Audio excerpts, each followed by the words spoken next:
News 28 मराठीमध्ये आपले स्वागत आहे। आजच्या मोठ्या बातम्यांबद्दल बोलूया। उद्या होणाऱ्या पैठण नगरपालिका निवडणूक मतमोजणीसाठी प्रशासकीय यंत्रणा सज्ज। आज उर्वरित 4 जागेसाठी मतदान।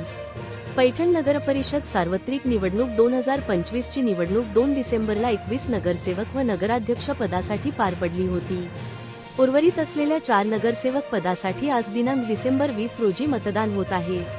उद्या रविवार दिनांक 21 डिसेंबर 2025 रोजी मतमोजणी होणार असून 19 डिसेंबरलाच मतदान यंत्राच्या सीलिंगचे काम पूर्ण झालेले आहे।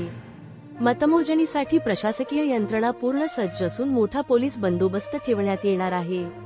निवडणूक निर्णय अधिकारी यांनी दिलेल्या माहितीनुसार मतदान यंत्राच्या सीलिंगसाठी प्रभाग आणि केंद्रनिहाय एकूण 4 फेऱ्यांचे नियोजन करण्यात आले आहे।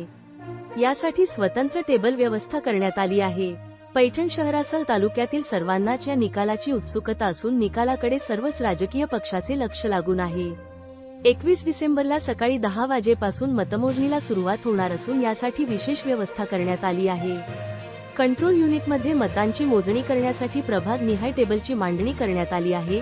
या दरम्यान अत्यंत काळजी घेतली जाणार असून प्रत्येक टेबलवर सूक्ष्म निरीक्षकांची नियुक्ती करण्यात आली आहे। प्रत्येक फेरीनंतर घोषणा केली जाणार आहे। मुख्य निवडणूक निर्णय अधिकारी नीलम बाफना, अतिरिक्त निवडणूक अधिकारी ज्योती पवार, सहाय्यक निवडणूक अधिकारी डॉक्टर पल्लवी अंभोरे यांच्या मार्गदर्शनाखाली ही मतमोजणी प्रक्रिया पार पडणार आहे। पैठण तालुका रिपोर्टर मनीष आव्हाडची रिपोर्ट।